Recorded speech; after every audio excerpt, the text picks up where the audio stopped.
BSP के coordinator Akash Anand आज उन्नाव के रामलीला ग्राउंड पहुंचे, जहां पर उन्होंने बीएसपी प्रत्याशी अशोक पांडे के पक्ष में ज़्यादा से ज़्यादा वोट करने की लोगों से अपील करी। वहीं विपक्षी पार्टी बीजेपी, कांग्रेस व सपा पर निशाना साधते हुए बहरूपियों से बचने की सलाह दी। उन्नाव से कृष्णा तिवारी। खबर उन्नाव से, जहां बहुजन समाज पार्टी के राष्ट्रीय कोऑर्डिनेटर आकाश आनंद आज उन्नाव एक जनसभा को संबोधित करने पहुंचे।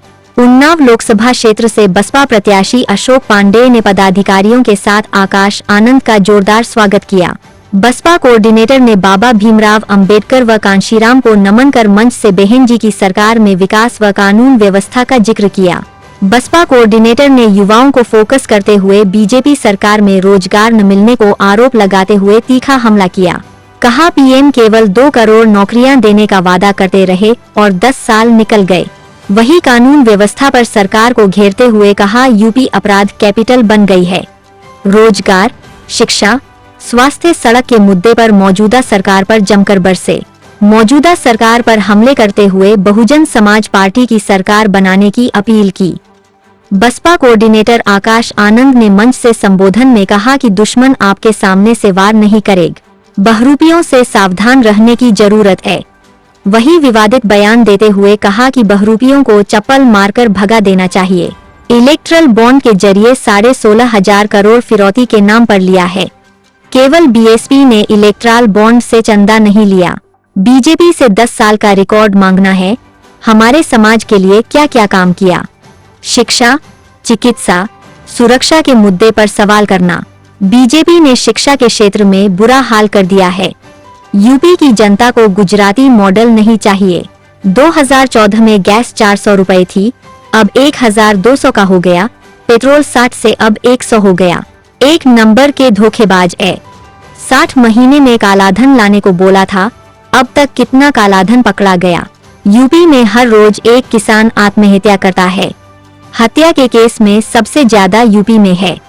आकाश आनंद ने कहा कि ये तरक्की की सरकार है या तबाही की।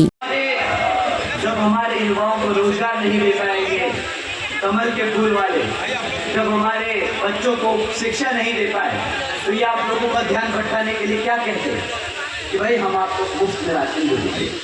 अब बताइए, इतनी पढ़ाई लिखाई कर कर, इतनी मेहनत कर कर भिखारी बनाने के लिए ये सत्ता में बैठे थे हमें।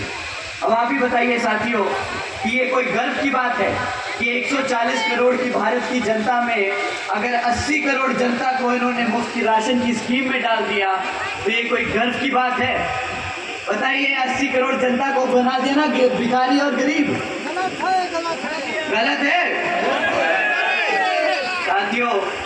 जब ये आपसे ये बोले ना कि 80 करोड़ जनता को हमने मुफ्त में राशन दिया है, तो इनसे पूछिएगा तुम कितने अनपढ़ हो सकते हो कि तुम ऐसी बात पे गर्व कर रहे हो, ऐसी बात का प्रचार कर रहे हो जिससे हम सबको, पूरे दुनिया को पता चलता है कि आधा भारत आज गरीब और भिखारी बन चुका है। साथियों, अगर 2014 में जो इन्होंने वादा किया था कि 2 करोड़ नौकरियां देंगे, तो आज ये शायद हमें दिन नहीं देखना पड़ता। आप जानते हैं साथियों कि ये 80 करोड़ जनता को जो मुफ्त में राशन देते हैं, इसकी कीमत आप लोग क्या चुकाते हैं? आप जानते हैं आपको क्या कीमत चुकानी पड़ती? आपको ये महीने का कितने का राशन देते होंगे साथियों, बताइए? 200 रुपया, 200-300 रुपया, 100 रुपये? अरे भाई, ईमानदारों की सरकार है, ऐसे कैसे बोल सकते हो कि 100 रुपये? 1000 रुपये का राशन देते हैं तुम्हें, 1000 रुपये का। बहुत ईमानदार, बहुत ही ज्यादा ईमानदार है, ठीक है? तो 1000 रुपये के हिसाब से भी गणना लगा लेते हैं, गणित लगा लेते हैं, ठीक है? तुम्हें साल का 12,000 रुपये से राशन तो ज्यादा से ज्यादा का नहीं देते होंगे। 12,000 से ज्यादा रुपये का राशन तो नहीं मिलता होगा ना? अगर क्लास 4 की नौकरी लगी होती तो कितना कमाते महीने का? 25,000, 20,000 रुपया साल का कितना हुआ? 2 से 2.5 लाख रुपया कम से कम कमाते तुम।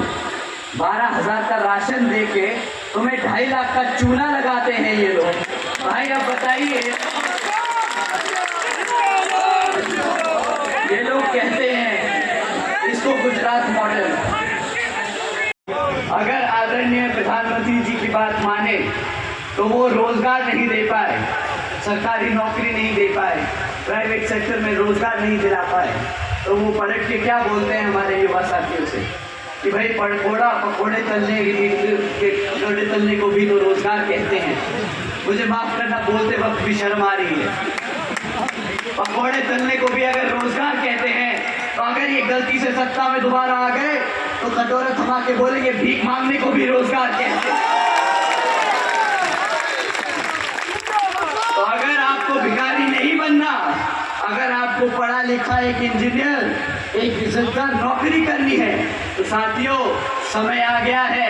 ये जो कमल का फूल खिला है, आप सब जानते हैं कमल का फूल कहाँ खिलता है साथियों? ये इसलिए तरक्की कर रहा है क्योंकि इसने भारत को कीचड़ बना रखा है।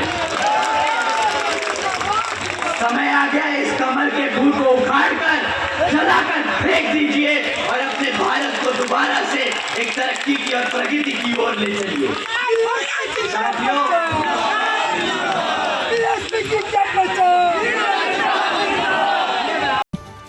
उन्नाव शहर के रामलीला मैदान में आयोजित बसपा की जनसभा में मुख्य अतिथि के तौर पर पहुंचे बसपा कोऑर्डिनेटर आकाश आनंद ने बसपा प्रत्याशी अशोक पांडेय के समर्थन में जनता से वोट कर बहन मायावती के हाथों को और मजबूत करने की बात कही।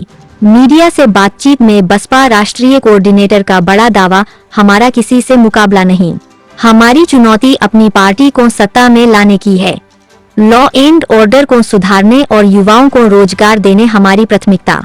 इस बार हम पहले से ज्यादा सीटें लाने की कोशिश करेंगे। आकाश आनंद ने बहुजन समाज को बहुरूपियों से सावधान रहने की अपील की। कहा कि सभी को पता है बहुरूपिया कौन है। हम अब अपने वोटर्स के लिए लड़ रहे हैं, हम उनके लिए, उनके हकों के लिए लड़ रहे हैं। तो हमारा चुनौती जो है यहाँ पर अपने पार्टी को सत्ता में लाने की है। आकाश जी, कुछ मुद्दों के साथ जनता के बीच में, क्योंकि आपने महंगाई की बात की, आपने शिक्षा की बात की, आपने रोजगार की बात की जी, अगर पार्टी जीतती है सत्ता में आपकी, तो आपकी प्राथमिकता क्या होगी? देखिए, हमारी प्राथमिकता सबसे पहले लॉ एंड ऑर्डर को सुधारने की होगी। उसके बाद हमारे सभी युवाओं को रोजगार देने की होगी। शिक्षा और एजुकेशन, हेल्थ केयर सेक्टर को इम्प्रूव करने की होगी।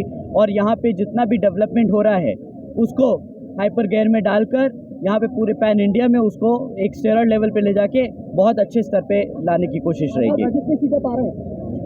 देखिए, किसी भी पार्टी के लिए बोलना कि हम इतनी सीटें ला रहे हैं बहुत गलत होगा, बहुत एरोगेंस सा होगा।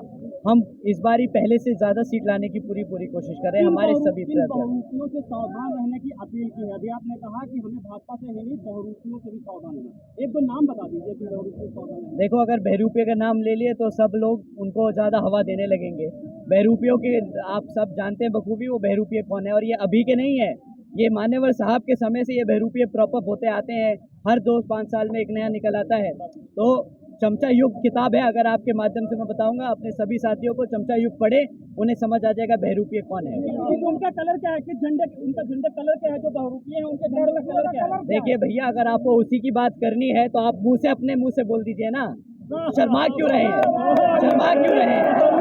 अरे किसके लिए बोल रहे हैं? शर्मा क्यों रहे हैं? एक मिनट रुकिए भाई साहब, एक मिनट रुकिए। अगर आप उसकी पब्लिसिटी करने आए हैं तो आप अपना टाइम मत खराब कीजिए। यहाँ पे बहुत लोग हैं जो मुद्दों की बात करना चाहते हैं, जो अपने समर्थकों, जो अपने व्यूअर्स को एक्चुअल फैक्ट्स की बात करना चाहते हैं। मैं और किसी से, अगर किसी के पास सवाल है तो भाई पूछे।